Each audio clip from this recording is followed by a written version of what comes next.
राधा राधा राधा राधा। श्री राधा वल्लभ लाल की, समस्त संत हरि भक्तन की, वृंदावन धाम की, सतगुरुदेव भगवान की। अखिलेश जी, राधा वल्लभ श्री हरिवंश। श्री हरिवंश महाराज जी, आपके चरणों में कोटि कोटि प्रणाम। महाराज जी, मुझ अधम के शरीर की धर्म पत्नी का भी देहावसान होने के बाद आप गुरुदेव से भगवत मार्ग की शरणागति प्राप्त हुई। मेरे परिवार में सिर्फ मात्र छोटा पुत्र है और मैं ही हूँ, अन्य कोई शेष नहीं रह गया। क्या मैं अब भी ग्रस्त की श्रेणी में हूँ? क्या मैं मेरे लिए कोई कर्तव्य शेष रह गया? हाँ बिल्कुल, इसका थोड़ा पढ़ाई लिखाई करके इसका ब्याह कर दीजिए। क्यों बच्चा है? अच्छे कोई नौकरी में चले जाओ और बढ़िया ब्याह हो जाए तो ठीक रहेगा ना। अभी तो पढ़ना है गुरुजी। पढ़ना है, पढ़ के फिर क्या करना है? सेवा करनी है किसकी? पिता की। हाँ उत्तम बात है, वो नौकरी से होगी। कोई न कोई अच्छी नौकरी करके अर्थ के द्वारा अपने पिता की, जैसे धामवास करना चाहें, ये विरक्त भाव से रहना चाहें, पर अभी आपका कर्तव्य है इसकी लाइन क्लियर करना। तो उस पे आपको ध्यान देना है कि आप कैसे क्लियर कर सकते हो। विरक्त रहकर कैसे क्लियर कर सकते हो, गृहस्थ रहकर कैसे क्लियर कर सकते हो, ये आपको अंदर से देखना। अंदर से विरक्त रहकर इसी स्थिति में रह के इसका ब्याह तक आपका कर्तव्य विशेष है। जब इसकी नौकरी लग जाए या इसका व्यापार हो जाए और इसका ब्याह हो जाए और ये कह दे कि हमारा कर्तव्य जो आपका हमारे प्रथा वो पूरा हो गया, अब हमारा कर्तव्य आपके प्रति चालू होता है, आप जहाँ रहना चाहो आराम से रहो, मैं आपकी सेवा करूँगा, बहुत बढ़िया हो जाएगा। ठीक है? हाँ, तब तक के लिए अभी ये अबोध बालक है, इसको सत असत का निर्णय नहीं है, तो अभी इसको जरूरत है आपकी, इसलिए नाम जप करते हुए भजन करो। वैसे भी आप सरकारी आदमी हो, रिटायर तो अभी हुए नहीं? अभी 18-17 साल बाकी। अभी 18-17 साल नौकरी है। हाँ तो फिर तब तक तो आ जाएगा, अपने लाइन में आ जाएगा।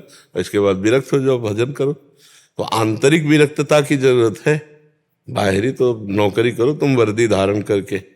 ठीक है? बाहरी तो अपनी ड्यूटी में रहो, अंदर से तो तुम भागवत हो ही, हम जानते हैं, किसी प्रमाण की तो जरूरत है नहीं आपको। अंदर से तुम हो, जिस कार्य के लिए तुम चाहते हो ना, वो कार्य इसी में हो जाएगा, इसमें चिंता मत करो। बस तुम श्री जी से तो शरणागत हो ही चुके हो और तुम्हें वचनों पर विश्वास हो जाना चाहिए। जो हम अभी बोल रहे हैं ये नोट कर लो। हाँ, गुरु के वचन प्रतीति न, जिसका गुरु के वचनों पर विश्वास नहीं फिर उसे क्या? नारद वचन न मैं परिहर हूँ, इससे वकालत हो सकती है भगवान के दरबार में कि हम तो कुछ नहीं, लेकिन जब हमारे गुरु ने कह दिया तुम्हारा इसी से काम हो जाएगा तो आपको काम करना पड़ेगा, क्योंकि अपनोपरण विसार भगत को पूर्वोपरण निभाऊं। ठीक है? आप प्रसन्न रहिए, इसके कर्तव्य का पालन कीजिए और नाम जप करते हुए हमारे जो भारत की सेवा में वर्दी धारण किए हो, सत भाव से रहना।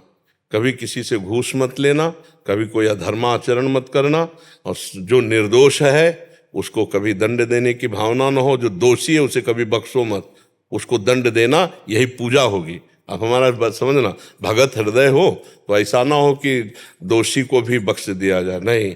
अगर वो दोषी है दंड पाएगा तो पवित्र होगा, आगे से सावधान रहेगा, और निर्दोष को कभी दंड न, कभी घूस मत लेना, नहीं इसकी उन्नति में बाधा पड़ जाएगी। हमारी बात समझना। अधर्म की कमाई से अपने संतान को या संतति को सुख प्रदान नहीं किया जा सकता, इसलिए कभी अधर्म की कमाई की तरफ हाथ मत उठाना। धर्म से जो तुम्हें हमारी सरकार देती है वेतन, उसी से इसका पालन पोषण, उसी से इसकी पढ़ाई करना। क्यों? हाँ बिल्कुल, इसी से मंगल हो जाएगी। यही विरक्ति है, अधर्म से विरक्त हो जाओ, अधर्म का नहीं। अधर्म नहीं, ना अधर्म आचरण करने वाले को बख्शेंगे और ना अधर्म का हम आचरण करेंगे। बस इस नियम से चलोगे तो तुम्हारी भक्ति भी बनेगी और तुम्हारी संतान को भी उन्नति प्राप्त होगी। इसकी शांति, इसका हृदय उदार, जैसे आप धर्म से चल रहे हो तब आपके अंदर ऐसी भावना है, अगर आप अधर्माचरण करते होते तो आपके अंदर ऐसी भावना ना होती। तो ऐसे ही उसके अंदर धर्म किया, अपनी कमाई की और सत की, तो उसको पत्नी भी ऐसी मिलेगी जो सपोर्ट करने वाली मिले। अभी खूब सब व्यवस्था और मिल गए ऐसे दिमाग की जो तुम्हारे घर में अशांति पैदा कर दे, तो चाहे वृंदावन रहो चाहे जहाँ रहो, जलते रहोगे कि यार लड़का बड़ा दुखी है, उसकी अनुकूल पत्नी नहीं मिली। क्योंकि हैं? पत्नी हमारी बहुत धार्मिक थी जी बहुत, उसी ने हमें इस रास्ते पर जी जी जी। तो इसीलिए हम कह रहे हैं धर्म पूर्वक यदि धन कमाओगे तो इसको भी धार्मिक मिल जाएगी, जीवन सुखी हो जाएगा। नहीं आज ऐसी भी पत्नियां होती हैं जो पूरे सजे सजाए घर को बिल्कुल विध्वंस कर दें।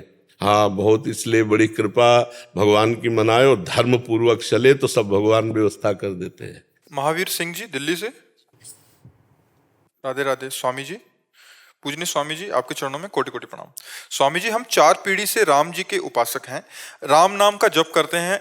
ये शिक्षा हमें स्वर्गीय धर्म सम्राट करपात्री जी महाराज जी से 90 वर्ष पहले मिली थी। लेकिन महाराज जी, किसका प्रश्न?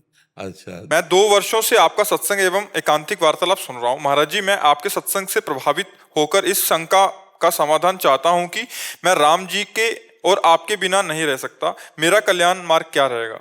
राम राम जपिए और हमें अपना दोस्त मानिए, हमें अपना मित्र मान लीजिए और राम राम जपिए, ठीक है? हाँ, खूब नाम जप कीजिए, इसी से मंगल हो जाएगा। और सत्संग सुनते रहिएगा। जब हम राधा बोलें कि राधा राधा जपो, तब समझो हमारे लिए आदेश है राम राम जपो, ठीक है? हाँ, आप संशय में मत पड़िए। राम में राधा, माँ में माधव, राम नाम में राधा माधव भी विराजमान है। आप राम राम जपिए। महाराज जी यही संस्कृति मेरे देवता मन का, कभी हम उधर के रहना उधर के। नहीं नहीं नहीं, ऐसा कभी नहीं हो सकता। साधु ते होए न कारज हानि, साधु संग से कभी किसी का परमार्थ बिगड़ा है क्या? परमार्थ पुष्ट हुआ है। साधु ते होए न कारज हानि, ऐसा नहीं हो सकता कि साधु से संशय निवृत्ति होती है, ना कि संशय की प्रवृत्ति जग जाए। नहीं, साधु समागम के वचनों से कभी भी आपने सुना होगा, अगर पूरी बात सुनोगे तो संशय नहीं होगा। हमने फिर बाद में कहा आपको जो गुरुदेव ने नाम दिया है या जो आपको प्रिय है। जब हमसे पूछा जाएगा तो हम कहेंगे राधा राधा जपो, और जब आपकी बात आएगी तब कहेंगे जो आपको प्रिय हो या आपको जो गुरुदेव ने दिया हो वही नाम निरंतर जपिएगा। सब नाम एक अनंत भगवान के हैं। अरे महाराज जी, गुरुदेव जी के तो मैंने दर्शन ही नहीं किए, उनके तो मेरे पिताजी थे उनके सामने। जी जी। और मेरे पिताजी ने ये कहा कि महाराज जी मेरे पास न तो मैं पढ़ा लिखा हूँ, ना मैं ज्ञान जानता, ना मैं भजन करना जानता, अब मेरे कल्याण का क्या मार्ग होगा? तो उन्होंने कहा कि बेटा जो भी आपको मिले आप सबसे राम राम कहो तो आपका कल्याण हो जाएगा। और मेरे देवता वो परिपाटी 4 पीढ़ियों से चली आ रही है। बस उसी को जाके कुल की जो रीति है गहे रहे सो तौन, समझ रहे ला? जाके कुल की जो रीति है गहे रहे सो तौन, आप बस वही पकड़ लो, राम राम राम, कल्याण हो जाएगा। अरे कल्याण का कल्याण हो जाएगा। मंगल भवन भगवान का नाम है और उससे कल्याण का संशय नहीं। नाम लेत भव सिंधु सुखाही, पार होने की बातें खत्म हो गई। नाम लेत भव सिंधु सुखाही, करहु विचार सुजन मन माही, सादर सुमिरन जे नर करही, गोपद यू भव सागर तरही, कहूँ कहाँ लगी नाम बड़ाई, राम न सकहीं नाम गुण गाय। अब तो क्या संशय, नाम ही तो सर्वोपरि। खूब गाओ राम राम राम जी, जो लो तू न जपी है, तो लो तू कहूँ जाए तिहूँ ताप तपी है। चाहे जितना साधन कर लो, अगर नाम जप नहीं तो अन्य साधन से भगवत प्राप्ति होना बड़ा कठिन है, बड़ा कठिन है। छूटिबे के जतन विशेष बांधे जाएगो, होए है विष भोजन जो सुधा सान खाएगो। राम राम राम जी, जोलो तू न जपी है, तौलो तू कहूँ जाए तिहूँ ताप तपी है। खूब निरंतर नाम जप करो और सत्संग सुनते रहो, ठीक है?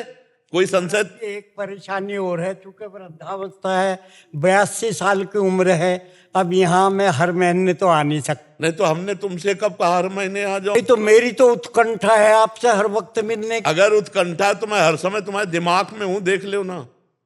मिलने की बात कह रहे हो, तुम्हारे दिमाग में अगर उत्कंठा शब्द है तो हर समय दिमाग में तुम्हारे हम रहेंगे। तुम्हारी दूर की बात थोड़ी रहेगी, तुम्हारे दिमाग के में रहेंगे। आप देखो ना, अगर उत्कंठा है तो जिसके प्रति उत्कंठा होती है वो हमारे दिमाग में बस जाता है। पी मूर्ति नयनन बसे ते ही रस रहाय समाय। अगर नयन में बस गया तो पास हो या दूर हो क्या फर्क पड़ता है, और नयन में नहीं बसा तो पास हो या दूर हो क्या फर्क पड़ता है, दोनों बातें समझ लो। महाराज जी राम नाम जप के आप तो साकेत चले जाएंगे, आप तो वृंदावन रहेंगे। हमारा वहाँ कैसे मिलन हाँ होगा? वहां कैसे होगा महाराज जी? हमारा काम है पोस्टमैन का, कहाँ किसको कहाँ बुक करना वहीं बुक कर देना है। अब जैसे पैसा पोस्टमैन के पास आता है तो उसको जाके वहां देना पड़ता है। अब मान लो कोई जीव आ गया और उसकी लालसा कि मैं साकेत सियाराम जी के पास जाऊं, तो मुझे पता है मेरे राधे श्याम जी ही सियाराम जी, कोई और थोड़ी है, बस पोस्ट करना है, वो उधर पहुंच गया। अच्छा, अगर ये देखना चाहते हैं कि ये रूप, तो ये रूप सियाराम जी के पास नहीं मिलेगा, ये रूप राधे श्याम के पास मिलेगा। क्योंकि ये बिका हुआ गुलाम है, ये तो राधे श्याम के पास है, वही हमारे ही सियाराम जी। राधे श्याम और सियाराम में इतना अंतर नहीं, वही है। पर जब सियाराम से मिलन करने की बात आएगी तो वहां ये नहीं मिलेगा। पर महाराज जी जायका तो दोनों में है, मावे की बर्फी में भी और रसगुल्ले में भी। ये प्राकृतिक उदाहरण चिदानंद में नहीं बैठेंगे। प्राकृतिक मावे की बर्फी और दूध की बर्फी, ये सब प्राकृतिक उदाहरण चिदानंद में नहीं बैठेंगे। चिदानंद का उदाहरण सिर्फ चिदानंद है, प्राकृतिक नहीं आ पाएगा, नहीं आ पाएगा। जैसे गोस्वामी जी जब वृंदावन आए, गोस्वामी तुलसीदास जी, तो जिधर देखें उधर राधे श्याम, जो मंदिर का दरवाजा खुले राधे श्याम। तो ऐसे प्रणाम करके पंचांग, और बोले साष्टांग तो नहीं करेंगे, साष्टांग तो तब करेंगे जब आप मुरली हटाकर सारंग धनुष लेंगे और ये चंद्रिका हटाकर सियाजू रूप प्रियाजू बनेंगी। तो भगवान ने ऐसा ही किया, भगवान के कर कमल से बंसी हटी और धनुष बाण, और जो चंद्रिका है वो हटी और मुकुट, और प्रियाजू हो गए सियाजू और श्यामजू हो गए रामजू, साष्टांग दंडवत किए। तो ये एक प्रियता होती। तुलसी मस्तक तब झुके जब धनुष बाण होए हाथ। तो कत मुरली कत चंद्रिका कद गोपियन के साथ, वो अपने जन के कारण श्री श्याम भय रघुनाथ, भगवान उसी समय धारण। तो ये चिदानंद बात है प्रेम की।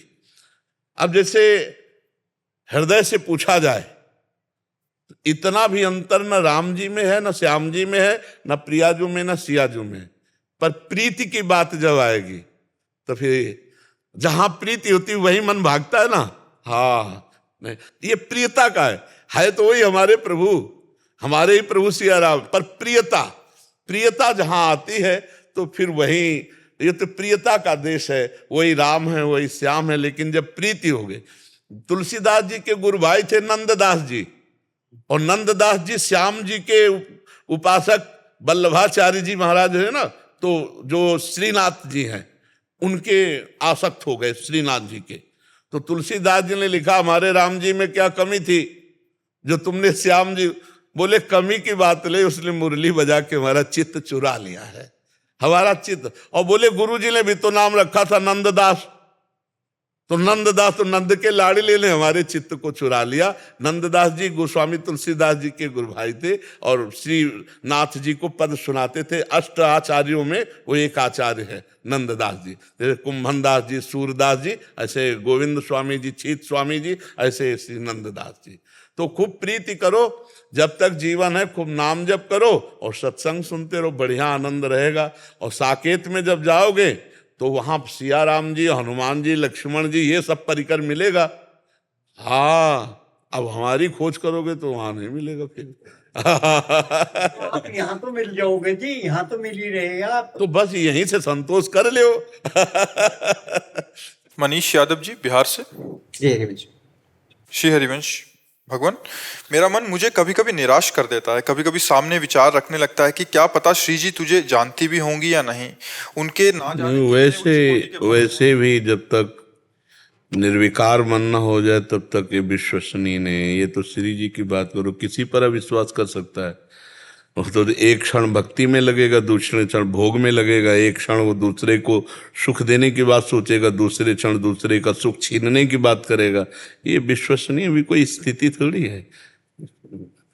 और अगर आप राधा बोलते हैं तो श्री जी ने आपको बोलने के लिए सौभाग्य दिया, इसलिए बोल पा रहे हो। आप अपनी तरफ से राधा नहीं बोल पा रहे हो, श्री जी ने कृपा की तब राधा बोल पा रहे हो। आप कृष्ण बोलते हो, कृष्ण ने कृपा की तब कृष्ण। हरिवंश कृपा हरिवंश कहाएं, हरिवंश कहाएं हरिवंश लाएं। हरिवंश सुलाभ सदा तिनके, सुख संपत्ति दंपति जू जिनके। हमारी वाणी पर यदि राधा नाम आ रहा तो किशोरी जी ने हमें याद किया है, किशोरी जी ने हम पर कृपा की, तब हम राधा राधा बोल पाते हैं। ऐसा अविश्वास न करे। लाडली जू ने ही कृपा की तब राधा राधा जपते हो। लाडली जू आपको अपनाया तब आप कहते हो हमारी लाडली जू। तो आप बाद के बोलते हो, पहले उधर से होता है। समझ पा रहे हो? महाराज जी मेरे मन में और भक्तों के प्रति एक थोड़ा सा ऐसा भाव आता है ना। हम आपको बोला ना, ये कुछ भी आ सकता है। अभी कोई आपका मन प्रमाणित मन थोड़ी हो गया है, सिद्ध मन थोड़ी हो गया है। ये तो पागल आदमी कुछ भी बोल देगा। अभी बाहर निकलो तो यहाँ के लिए आपको उद्दंडता पूर्वक कुछ चलता रहे, उसकी बात तो अभी तो बिल्कुल नजर रखनी। जैसे हॉस्पिटल में पागल वाले में किसी आदमी को बंद किया जाए तो उसकी बातों पर थोड़ी ध्यान दिया जाता है। अभी नजर रखनी है, दवा खवाते रहना, उस पर नजर रखनी है। और दवा खाते खाते जब स्वस्थ हो जाए तब बात उसकी सुनी जाती है कि ये स्वस्थ आदमी बोल रहा है, पागल आदमी की नहीं। अभी मन पागल है, अभी तो बस दवा खवाते रहो, राधा राधा राधा राधा राधा। कोई सही बात कहे तो उस पर टिक लगा दो, हाँ हाँ तुम्हारी बात मानते हैं, पक्का। उसकी बात को टालते रहो, उसकी बात को टालते रहो, वो विश्वसनीय नहीं है अभी। एक भाव महाराज जी ऐसा आता है ना, जैसे आप बोलते हैं कि भगवान के अनंत नाम है, आप कोई भी जो भी आपको प्रिय लगे वो आप जपो। मेरा भाव अंदर से कभी कभी ऐसा लगता है अन्य भक्तों के प्रति कि आप राम राम जपो, कृष्ण कृष्ण जपो, भगवान के बहुत सारे नाम है, आप सब जपो, बस राधा राधा मत जपने लग जाए। क्योंकि ये मैं जपता हूँ ना तो कहीं फिर ज्यादा भी जपने लगे। नहीं, अभी भाव तुम्हारा सही नहीं आया। जैसे हमको मानो जलेबी अच्छी लगी तो हमारे जितने प्रिय लोग होंगे, हमारा मन कहेगा कि यार सबको एक बार ये जलेबी खवाएं, बहुत जोर की चीज है। समझ में आएगा? जब उदार मन होता है तो अपने को जो प्रिय लगता है वो सबको देने की इच्छा होती है। लेकिन ये अभी तभी तो कह रहे हैं बीमार मन है। जब ये मन आए तो ऐसा लगे कि पूरा विश्व राधा राधा जपे, सबको सुख मिले, किसी को न रोग हो, न शोक हो, न संकट हो, न विपत्ति हो, भगवान सब पर कृपा करे, सब सुखी हो। तब ये स्वस्थ मन की बात है। अभी तो अस्वस्थ मन है। हाँ, अभी इसके भावों को दबाते रहिएगा। स्वस्थ मन यही होगा, सबको सुख मिले। जो मुझे सुख मिला, भगवान सब पर कृपा करे, ऐसे सबको निहाल कर दे। ऐसा आता ना मेरे प्रभु। जैसे हम कोई सुंदर चीज देखें तो अब हमको ये लगेगा कि ये चीज सबको दिखा दे यार, सबको अच्छा, सबका मंगल हो जाए, सबको अच्छा लगे। पर वो बिना भजन के देख नहीं सकते, इसलिए कहते हैं भाई भजन करो, भजन करो, भजन करो। अभी एक माई आई थी जगन्नाथपुरी की, बड़े अच्छे संत हैं, तो उन्होंने कहा कि आप कह दो कि आपको भगवत प्राप्ति हो जाएगी तो मुझे विश्वास हो जाएगा भगवत प्राप्ति हो जाएगी। हम कहा अगर हमारे कहने से हो तो मैं कहता हूँ सारे विश्व को भगवत प्राप्ति हो जाए। पर ऐसा नहीं हो सकता। जब तक आप भजन नहीं करेंगे तब तक भगवत प्राप्ति नहीं हो सकती। कहने से भगवत प्राप्ति होती तो फिर बोलने की क्या जरूरत है? एक बार बोल देते सबको भगवत प्राप्ति हो जाए और हम चुपचाप भजन करते, काहे को लगे रहते।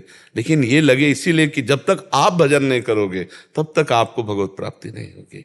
तो अपने मन को दबाते रहो और सबको सुख देने की भावना रखो, सबको सुख देने की, कि कैसे सबको सुख दें, कैसे सबको हम आनंद दें, तो आप आनंदित रहोगे क्योंकि सब में भगवान विराजमान है। ठीक है? सोनू कुमार जी, हापुड़, राधा वल्लभ श्री हरिवंश महाराज जी। गुरुदेव भगवान, मुझे ईश्वर कृपा से बचपन से ही वेदांती गुरुदेव का सानिध्य प्राप्त हुआ, जिसके फलस्वरूप मुझे वेदांत सिद्धांत पर संशय विप्रय रहित दृढ़ निश्चय तो हो गया, परंतु मलिन अंतःकरण के कारण मुझे शांति व कृतकृत भाव का लेश मात्र भी अनुभव नहीं हुआ, अपितु समस्त काम क्रोध आदि विकार पूर्णतः बने रहे। और ज्ञान के इस मिथ्या अहंकार के कारण मेरी आध्यात्मिक यात्रा की अधोगति हो गई। महाराज जी, इनका आगे प्रश्न है। महाराज जी, आपके श्रीमुख से सुना है कि स्वरूप बोध की जिज्ञासा वाले पथिक को सत व असत दोनों प्रकार के चिंतन का त्याग करना होता है। भगवान, तब से मैं संशय में पड़ गया हूं कि हरि नाम तो सत चिंतन है। हे नाथ, अपने हेतु देखो बात ये बच्चा कि मार्ग जो ज्ञान का है उसकी बात है, सत असत दोनों का चिंतन त्यागना। वहां हरि और मैं ये दो नहीं है। ब्रह्म बोध में, आत्म बोध में हरि और मैं दो नहीं है,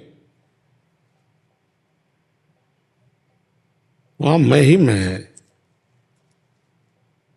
और यहां केवल हरि ही हरि है, मैं नहीं है। प्रेम गलियत सांकरी तामे दो न समय, जब मैं था तब हरि नहीं, अब हरि है मैं नाई, और उसमें हरि नहीं, मैं ही मैं है, अहम ब्रह्मार्थ। तो ज्ञान के पंथ कृपाण के धारा, परत खगेश लगे नहीं बारा। अब इतने बड़े तपस्वी तो हो नहीं, जितेंद्री तो हो नहीं, तो दुर्दशा तो हो ही जाएगी। इसलिए भगवान की शरण में होकर भगवान का नाम जप करो। आद्य गुरु भगवान शंकराचार्य जी से शिष्यों ने प्रश्न किया, अपार संसार समुद्र मध्य, इस अपार संसार समुद्र के बीच में मज्जतो, मैं डूब रहा हूं, शरणम की मस्ती, किसकी शरण में जाऊं? उनका विश्वेश्वर पादाम्बुज दीर्घ नौका, गुरु कृपालो कृपया वदेत, श्री विश्वेश्वर पादाम्बुज दीर्घ नौका। भगवान विश्वेश्वर विश्वनाथ जी के चरणारविंद का आश्रय ले लो और नाम जप करो, अभी सब ठीक हो जाएगा। ज्ञान भी प्रकट होगा निर्मल, और भगवान की कृपा भी, और भगवान रक्षा भी करते हैं। जब हम भगवान के आश्रित होकर भजन करते हैं तो भगवान रक्षा करते हैं। योगक्षेमम वहाम्यहम, करो सदा तिनके रखवारी, जिम बालक राखे महतारी। अब वेदांत निष्ठा में जो हमें चाहिए वो है नहीं आपके पास, जिससे वेदांत फलीभूत हो, वो है नहीं। क्योंकि बिना सत असत का विवेक, बिना लोक परलोक के भोगों से वैराग्य हुए, बिना सम दम उपरति तितिक्षा समाधान मुमुक्षता, इनके बिना खोखला है ज्ञानी। केवल ज्ञान का वर्णन कर देना थोड़ी ज्ञान होता है, अनुभव की बात होती है। मान लो आप बहुत अच्छे साधक हो, पवित्र हो, तो आप अपनी स्थिति का वर्णन कर रहे हो कि मेरी दुर्दशा है, काम क्रोध लोभ मोह मद मत्सर। तो अस्त्र क्या जो दुश्मन को परास्त न कर पावे? नहीं, कागज की तलवार से किसी की गर्दन तो नहीं काटी जा सकती। ऐसे ही वाचिक ज्ञान से माया का बंधन नहीं काटा जा सकता। अनुभवजन्य ज्ञान होना चाहिए। उसके लिए बच्चा भजन करो।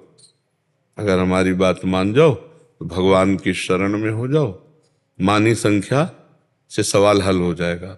माना जो परब्रह्म परमात्मा तत्व है, भगवान श्री राम, भगवान श्री हरि, भगवान श्री कृष्ण, भगवान शिव, जहां तुम्हारी भावना बने, और नाम जपना शुरू करो। और गीता जी है, भागवत जी है, इन ग्रंथों को अभी पढ़ो। तो धीरे धीरे जब आपकी बुद्धि प्रवीण होती चली जाएगी तो फिर बात समझ में आने लगेगी। जैसे हम घर में अच्छे से छक जाए ना, फिर बाहर मन नहीं चलेगा।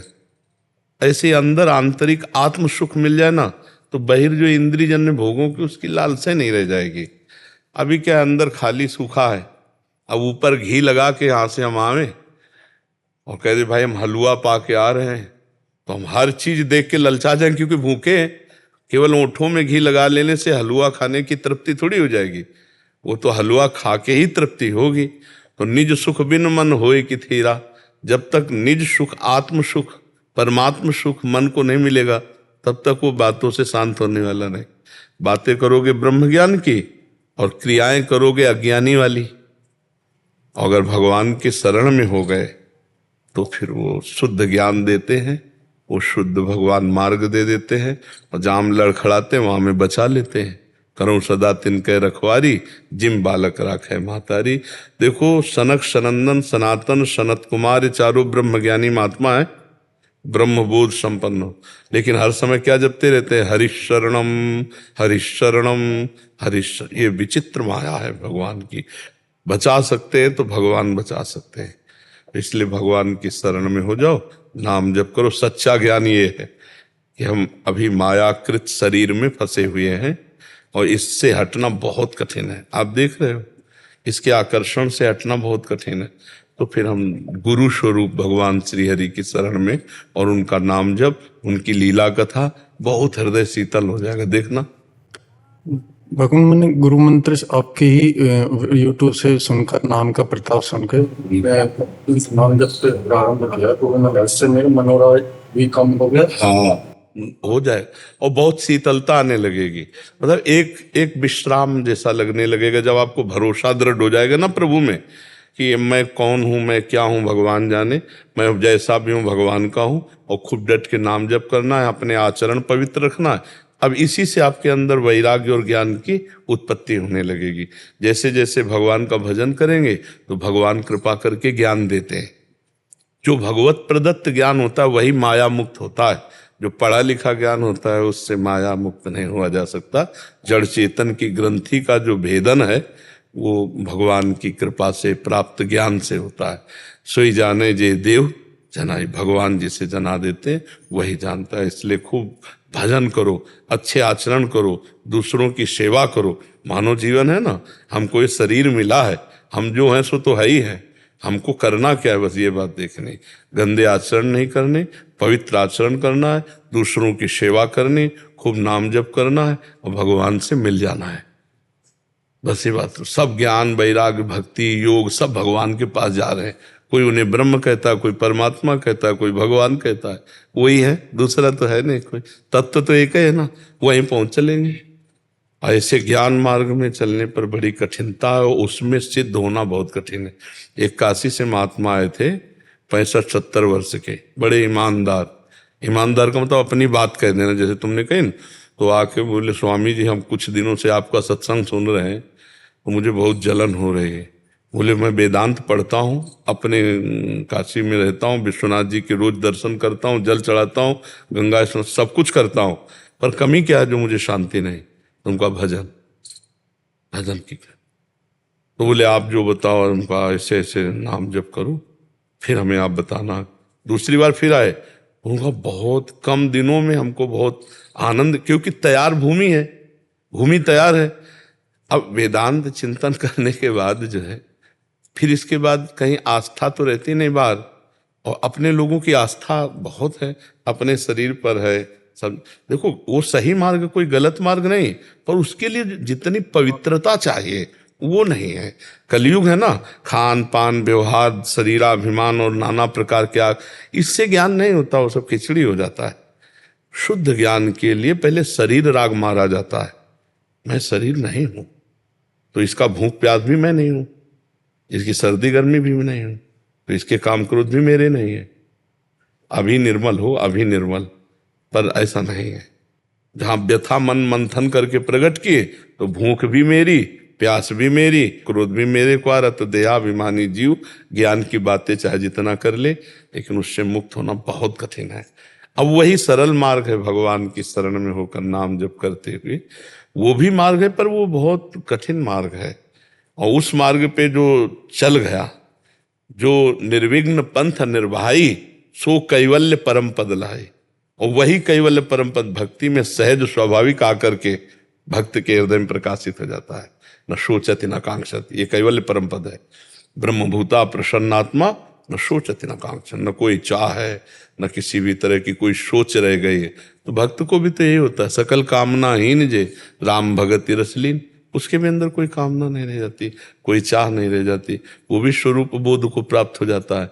मम दर्शन फल परम अनुपा, जीव पाव निज सहज स्वरूपा। बात एक ही है, पर इसमें सहारा है भगवान का, और बहुत सरल है। और उसमें स्वयं चलना, फिसले तो धम्म से गिरे, कोई पकड़ने वाला नहीं है। इसमें भगवान का भरोसा है, नहीं?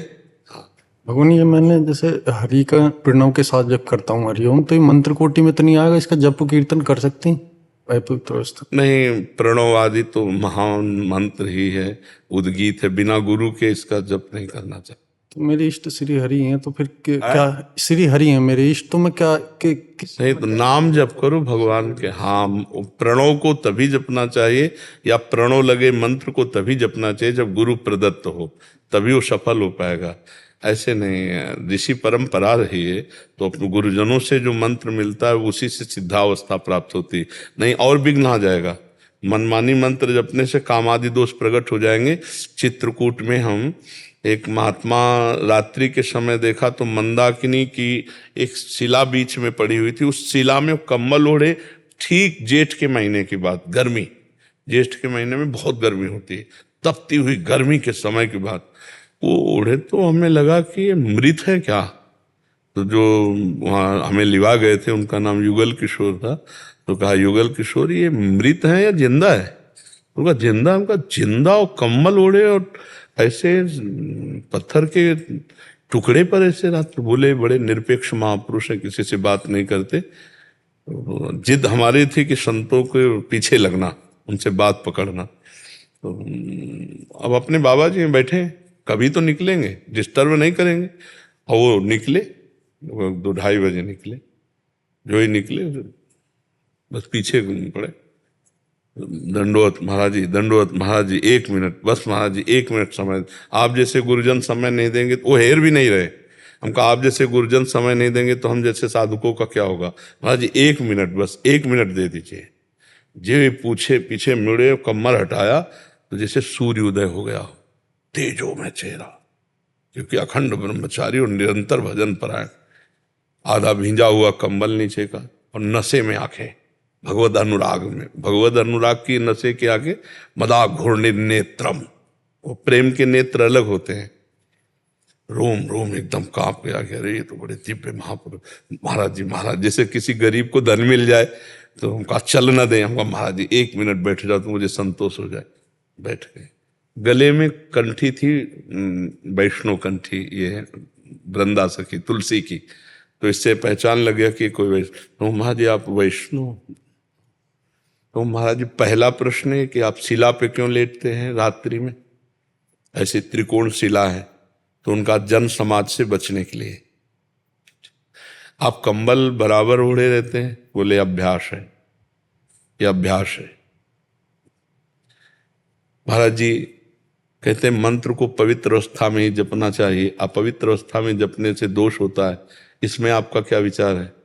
तो उनका अपवित्र दशा में जब मंत्र जपा जाता है तो काम आदि वेग प्रचंड होकर के उसको परास्त कर देते हैं, और गुरु मंत्र विमुख होकर जब मंत्रों को जपा जाता है तो वो उसे परास्त कर देते हैं। इसलिए गुरु प्रदत्त हो और पवित्र अवस्था में ही मंत्र जपा जाए, और उठते बैठते चलते फिरते नाम जप कर लेना चाहिए। तो महाराज जी एक प्रश्न और रह गया कि आप प्रसाद कहाँ पाते हैं? तो बोले बस एक बार चित्रकूट की गलियों में घूमता हूँ, न मांगता हूँ न कुछ, अगर किसी ने दे दिया तो पा लिया, नहीं फिरा के शिला पे ऐसे रात दिन भजन परायण।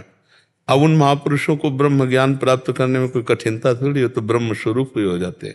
इसीलिए भगवान की शरण होकर भजन करो और नाम जप करो, और जब प्रगट में किसी गुरु से मंत्र मिल जाए उनके श्रीमुख से, तब फिर उसमें मिला हुआ है भगवान, मिला हुआ मंत्र गुरु जी ने दे दिया है मंत्र, प्रणव दे दिया। हाँ तो खूब जपो उसको, फिर जपो। वही। हाँ तो जप में तो नहीं कर सकते ना, चलते फिरते अपवित्र अवस्था में तो हरिओम श्री हरि। हाँ, प्रणव अपवित्र अवस्था में नहीं जपना चाहिए, उसे चलते फिरते भी जप सकते हैं, पर जब पवित्र हो, वस्त्र पवित्र हो, आप पवित्र हो और पादुका ना हो। जैसे अब सोच लघु शंकादि की पादुका में ऐसे फिर मंत्र ने, या तो नवीन पादुका हो जिसमें आप बाथरूम भी न गए हो, तो हमें लगता है कि प्रणव जपने के लिए पादुका की कोई आवश्यकता नहीं। ऐसी जब समय जपे, और जब पादुका इसमें चल रहा है तो नाम जप करे। नाम भगवान का महामहिमा में है। नितिन तिवारी जी मुंबई से। राधे राधे। राधे राधे महाराज जी। महाराज जी परब्रह्म परमेश्वर कौन है? शिव जी, विष्णु जी या ब्रह्मा जी? एक है वो, अनेक रूपों में प्रकट है। जिस रूप में मान लो आप, जिस रूप में मान लो, वो एक है, अनेक रूपों में प्रकट है। वो तो भगवान के स्वरूप है, पर ये भी सब भगवान के स्वरूप है। एक जगह कहीं मान लो, जहां मान लोगे वहीं से अनुभव हो जाएगा। पाषाण में मान लिया तो कितने सिद्ध हो गए, काष्ठ में मान लिया तो कितने सिद्ध हो गए, जल में मान लिया तो कितने सिद्ध हो गए। जहां मान लो वो एक है, एक होते हुए अनेक रूप में है। अब जो मान लो सब में वही एक है, दूसरा कोई है ही नहीं, वही शिव है, वही सब है। पहुंच हो तो हमारी शब्दों को पकड़ना। श्रीमद् भागवत में जब वेन के 100 का मंथन हुआ तो भगवान का अवतार हो गया। दाहिनी भुजा में पृथु भगवान और बाई भुजा से अर्ची महारानी, जो लक्ष्मी जी के अंश से है। मृत शरीर से भगवान का अवतार हो गया, पृथु अवतार। याद कर लो, पृथु अवतार। वही शिव है, वही शव है, वही शक्ति है, वही शक्ति रहित है। जहां जिधर दृष्टि डालो वो ही वो है। अब तुम्हारी आस्था कहाँ जुड़ती है? खास बात यह है वो एक है, एक होते हुए अनेक है। समझ पा रहे हो आप? कोई संशय इसमें? मुझे ऐसे ही लगता है कि जो आत्मा है वो परमात्मा से निकली हुई है। परमात्मा कौन है इसी के बारे में ज्यादातर मेरा सवाल। बस तुम अभी फिर नहीं, अज्ञानी जीव कैसे समझ पाओगे? अभी ज्ञान की स्थिति तो है नहीं। एक है वही अनेक है। अभी सारा किया इन्हीं में है, तो तुम में नहीं है क्या? आत्मा कौन है? आत्मा कौन है? परमात्मा का रूप है। फिर और किस परमात्मा की खोज कर रहे हो? अब अब क्या है कि अपने लोग बाहरी शरीर को मैं मानते हैं। जैसे आपकी आयु कितनी है? 42 साल है। 42 साल में 42 सेकंड भी आप अपने से नहीं मिले। 42 सेकंड भी आप अपने से नहीं मिले। 42 साल से इसी शरीर से खेल रहे हो और इसी शरीर में रह रहे हो, लेकिन आप अपने से नहीं मिले। और जिस दिन अपने को पा जाओगे तो किसी को पाना बाकी नहीं रहेगा। आपका जो स्वरूप है, जिसे आत्मा कहते हैं, उसे परमात्मा कहते हैं। वो केवल आत्मा और परमात्मा का भेद केवल जो हम करते हैं ना, वो शीशा और रूप को लेकर, जैसे शीशा है तो दो दिखाई देंगे कि नहीं दिखाई देंगे, और शीशा हटा दो तो एक ही बचेगा ना। तो शरीर को लेकर के हम अनेकता में आते हैं, तत्व में एक ही परमात्मा। आपके अंदर भी वही है। जैसे गंगाजल, एक चम्मच निकालो तो गंगाजल, एक टैंकर निकालो तो गंगाजल, और पूरी धारा तो गंगाजल कहोगे ना, तो चींटी में भी वही आत्मा और विराट भगवान भी वही आत्मा, सब कुछ वही है। बिल्कुल सत्य मानिए। अज्ञान के कारण हम उस तत्व को नहीं समझ पा रहे हैं। शुद्ध ज्ञान जब होगा तो एक के सिवा कोई नहीं है। जैसे तरंग समुद्र से ही उत्पन्न होती है, समुद्र में ही अठखेलियां करती है, और वो समुद्र ही है और समुद्र में ही शांत हो जाती है। तो तरंग क्या है? समुद्र ही है। बोलो, संशय है इसमें? समुद्र से ही प्रकट होती है, समुद्र में ही अठखेलियां करती है और समुद्र में ही लय हो जाती है। तो तरंग है क्या? समुद्र ही तो है। केवल वायु विकार होने के कारण उसे तरंग कहा गया। ऐसे ही शरीर अभिमान और भोग वासना से युक्त हो जाने के कारण उसे जीव कहा गया, जीवात्मा। नहीं तो साक्षात परमात्मा है और कोई दूसरा है ही नहीं। देखो, हम बहुत सरल ढंग से जैसे बताते हैं, उसको समझ जाए जीव। एक बिजली है। अगर आप बिजली के महत्व को नहीं जानते हैं तो हम कहेंगे ये बिजली चल रही, देखो ये बिजली, तो आप केवल समझ पाएंगे कि बिजली चलाने का केवल काम करती है, लेकिन ये बिजली चमक रही है, देख रहे हो ना, ये बिजली ठंडा कर रही है, एक बिजली गर्मी पैदा कर रही। तो ये हमको मिला के जीवन दे रही हो, यही हमारा नाश कर देगी। छू जाए तो यही हमारे को मार देगी। बिजली ही जीवन देने वाली और बिजली ही जीवन लेने वाली, बिजली ही अंधकार, बिजली ही प्रकाश। तो ऐसे ही परमात्मा इस सृष्टि रचने वाला, परमात्मा इस सृष्टि पालन करने वाला, और परमात्मा इस सृष्टि का लय करने वाला, और परमात्मा इस सृष्टि बनने वाला, और परमात्मा इस सृष्टि बनाने वाला, और परमात्मा सृष्टि का लय करने वाला, और पर जिसका लय हो रहा है वो भी परमात्मा ही है। शुद्ध ज्ञान ये है। पर यहां तक पहुंचने के लिए साधना है। इतने मात्र से आप जान नहीं गए, लेला इतने, जैसे इतना सुन लिया तो आपकी समझ में तो आ गया, लेकिन जान नहीं लिया। जिस दिन जान जाओगे उस दिन महान आत्मा हो जाओगे। कितना भेद होता है देखो। पाप करने वाले को क्या कहते हैं? पापात्मा। पुण्य वाले को क्या कहते हैं? पुण्यात्मा। भजन करने वाले को क्या कहते हैं? महात्मा। नहीं कहते, लेकिन सब में आत्मा तो एक ही है ना। पाप आत्मा, पुण्य आत्मा, जीव आत्मा, महान आत्मा, परम आत्मा। तो जो पीछे वाली बात है वो सब में एक ही है ना। तो बस पीछे वाली बात देखो, आगे वाली नहीं। आगे वाली तो क्रियाएं हैं। एक पाप क्रिया करता है, एक पुण्य क्रिया करता है, एक भजन क्रिया करता है, एक बुरी क्रिया करता है। अंतर में जो बैठा हुआ है वो परमात्मा ही आत्मा है, दूसरा कोई नहीं। आत्मा और परमात्मा में जो अभेद देखता है वही सच्चा ज्ञानी है, जो भेद देखता है अभी वो अज्ञानी है। अच्छा, ये जब हम आपसे पूछे कि आपके अंदर आत्मा है, हाँ, तो इनके अंदर भी आत्मा है, तो यहाँ कितनी आत्माएं होंगे? 30-40 आत्माएं तो हो गई, और वो एक है। तो ये कैसे पता चलेगा? इसमें तो 40-50 आत्माएं बैठ जाएंगी, नहीं बैठ जाएंगी। अब 100 घड़े रख दिए गए और सूर्य का प्रतिबिंब 100 घड़े में पड़ा तो सूर्य 100 थोड़ी हो गए, और घड़े फोड़ देने से सूर्य को कोई हानि हो जाएगी क्या? ऐसे शरीर नष्ट होने पर आत्मा का कुछ नहीं बिगड़ता। नैनम छिंदन्ते शस्त्राणि नैनम दाति पावका न चैनम क्लेदन्त्यापो। ये घड़े हैं, वो मिट्टी के घड़े हैं, ये मांस के घड़े हैं। इसके अंदर जो तेज है वो परमात्मा का है, और उस तेज को आप नहीं देख पा रहे हैं क्योंकि आपकी दृष्टि शरीर पे आ गई। आपका परिचय पूछे तो आप शरीर का परिचय बताएंगे, और शरीर आप नहीं हैं, पर इस समय पूरे शरीर आप बने बैठे हैं। नहीं बैठे, देखो बातें हम कुछ भी करें लेकिन लगता है ना मैं, तो जब ये मैं, तो आप अपने स्वरूप को नहीं जान पाए, और जब उसको जान जाओगे तब ये मैं खत्म हो जाएगा, और जब मैं खत्म हुआ तो जन्म मरण खत्म हो जाएगा। बहुत बड़ा खेल है। जानते हुए भी नहीं जानने की स्थिति में माया रखती है, नहीं जानने की स्थिति में।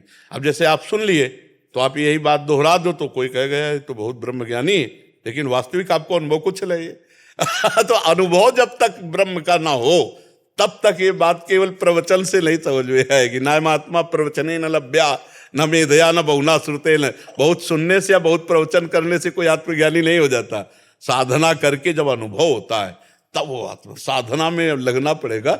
अब साधना क्या साधना हो रही कलयुगी प्राणी की? समय से बाल भोग, समय से रात दोपहर का भोग, शयन भोग और मनमानी भोगों का आचरण, ये साधना हो रही। ईमानदारी से देखो तो जो मन में आया सो कर बैठे, तो इससे परमात्मा बोध तो नहीं होता है। मन को मार ले फिर हो गया भजन। मन को मार ले, एक एक तरंग उसकी मार दे, एक एक वृत्ति उसकी मार दे। अब मन कहे कि अमुक हो, नहीं, फिर जो जलाए, फिर उस समय मैं शरीर नहीं हूं, तब बात समझ में आई। ये तो बड़ी कहानी है। इसलिए हमें लगता है नाम जप करो भगवान का खूब अधिक से अधिक, और पवित्र आचरण करो, दूसरों को सुख पहुंचाओ, इसी से काम बन जाएगा। भगवान का नाम जप करो और पवित्र आचरण, दूसरों को सुख पहुंचाओ, सब में भगवान विराजमान है। तो इसी से भगवान कृपा करेंगे तो ज्ञान भी हो सकता है, प्रेम भी हो सकता है, कल्याण भी हो सकता है। जगदीप सिंह जी। राधे राधे महाराज जी। महाराज जी, मैंने और मेरी पत्नी ने नामदान की दीक्षा ली हुई है। सुबह शाम बैठकर कम ही समय मिल पाता है कि नाम जप कर पाए। हम कहते हैं, हम इस सिद्धांत को नहीं मानते कि सुबह शाम बैठ करके करना चाहिए। उठते बैठते चलते फिरते हर समय का अभ्यास करो। ऐसा थोड़ी कि सुबह शाम ही हमारी मृत्यु होगी, कभी भी हो सकती है। और हमें फाइनल पर आना है, जीतना है। तो अगर हमारे सोच में बैठे हैं और उसी समय दिल फेल हो जाए तो हमारी दुर्गति हो जाएगी ना। तो हम उस समय भी राधा राधा रटेंगे। हम एक सेकंड के लिए अवसर नहीं देंगे कि हमारी मृत्यु हो और मुझे दुर्गति भोगना पड़े। उठते बैठते चलते फिरते हर समय नाम जप। मंत्र जप तो कुछ समय आसन में बैठ के करे, लेकिन नाम जप हर समय करने का अभ्यास करे, क्योंकि कभी भी धोखा हो सकता है अपने साथ। अपने को फाइनल पता नहीं कब है और पता नहीं किस स्थिति में फाइनल हो। बड़ी विचित्र दशा है। ऐसे हुआ और ऐसे नहीं ले पाए उसी में गिर पड़े गए। वो देखो ना घट रहा है, नाच रहे और नाचते नाचते गिर गए, मर गए। कुछ भरोसा नहीं किस समय चले जाए। तो इसलिए हर स्थिति में हमें राधा राधा रटना है, क्योंकि नाम जपते हुए यदि शरीर छूटा तो निश्चित भगवत प्राप्ति होती है, इसमें कोई संशय नहीं। आप समझ पा रहे? तो अभ्यास बनाइए। और सबसे बढ़िया बात है कि नाम में महत्व बुद्धि नहीं है। नामदान तो लिया लेकिन उसमें महत्व बुद्धि नहीं है। महत्व बुद्धि हो जाए तो नाम छूटेगा ही कभी नहीं। जैसे रुपया की महत्व बुद्धि है और चेक आपको दे दें तो आपसे कहना नहीं पड़ेगा कि संभाल के रखना। आपका एक हाथ चेक पे रहेगा, नहीं रहेगा। और भगवान के एक नाम की कीमत में पूरा त्रिभुवन नहीं है। हम घंटों भूले हुए हैं। किसके लिए? रुपया के लिए, भोग के लिए, संसार के लिए। तो महत्व संसार का आया या भगवान का? संसार का। अभी हमारे अंदर सच्चा ज्ञान ये प्रकट नहीं हुआ कि एक भगवान के नाम की कीमत पूरा त्रिभुवन नहीं। हम बोला राम, अब एक राम नाम से पूरा त्रिभुवन थोड़ी, ये तो मायाकृत है। भगवान अधीन हो जाते हैं। कहूँ कहाँ लग नाम बढ़ाई, राम न सके नाम गुण गाई। तो अभी महत्व बुद्धि नाम में नहीं, इसलिए बोले हमसे होता नहीं है। नहीं तो धन का चिंतन हर समय होता, बिना प्रयास के होता है। महत्व बुद्धि है तो बिना प्रयास के चिंतन होता है। और अगर ऐसे ही धन बुद्धि हो गई हमारी नाम में तो बिना प्रयास के नाम जप होने लगेगा। और यहाँ से जाना है और इस देश का सिक्का वहां जहां जाना है चलता नहीं है, तो बेकार ही तो है यार। अपने घर जाना है, आए तो हम परदेश में हैं, और हमको लगता है ये हमारा घर है, नहीं लगता है। और यहां से जाना सबको ही जानता है जाना, और 1 रुपया साथ नहीं जाना, एक व्यक्ति साथ नहीं जाना, उसके लिए तो हम इतना मर रहे हैं, और जहां जाना उसके लिए 1 पैसे की कमाई नहीं। इसलिए कबीरा सब जग निर्धना, धनवंता नहीं कोई, धनवंता सोई जानिए जाके राम नाम धन हो। खूब जो नाम जप कर, नाम रूपी धन। और अच्छा, नाम का ये प्रभाव है कि इस लोक और परलोक में दोनों जगह सुख मिलेगा। इस लोक में भी सुख मिलेगा, परलोक में भी सुख मिलेगा। और ये आप करके देख लो, मनुष्य जीवन मिला। अच्छा, इसमें पैसा तो लगता नहीं कि आप इतने रुपया भरो, तो ये बात फ्री है। अंदर से बस शुरू कर दो, राधा राधा राधा राधा राधा राधा राधा राधा, और जो तुम कर रहे हो उसमें पाप कर्म हटा दो, पाप कर्म मत करो, फिर देखो आपका मंगल कैसे होता है। अब पाप कर्म करोगे तो गंगा स्नान करके आए और फिर सब धूल लपेट लिए, तो फायदा क्या हुआ। अब मान लो नाम जप कर रहे हो, पाप भी कर रहे हो, तो फिर चलनी में गैया दुहे, चलनी में गैया दुहे, और दोष दैव को दे, हरिगुरु कहो न मानई, तो अपनो ही फल ले। अब चलनी में गाय दुहे, कह दे हमारे भाग्य में नहीं लिखा दूध, नहीं, उसमें छेद है। आप ऐसे पात्र में दुहो जिसमें छेद ना हो, तो पाप कर्म छेद है। तुम नाम जप करोगे वो सब पाप कर्म के द्वारा, इसलिए पाप कर्म ना करो और नाम जप करो, फिर देखो नाम का क्या महत्व प्रकट होता है। इस लोक में और परलोक में भी परमानंद का अनुभव होगा। हम ये कहते सुबह शाम जो करो तो करो ही, लेकिन चलते फिरते उठते बैठते का अभ्यास करो। जो नाम गुरु जी ने दिया है उसका नाम जप करो।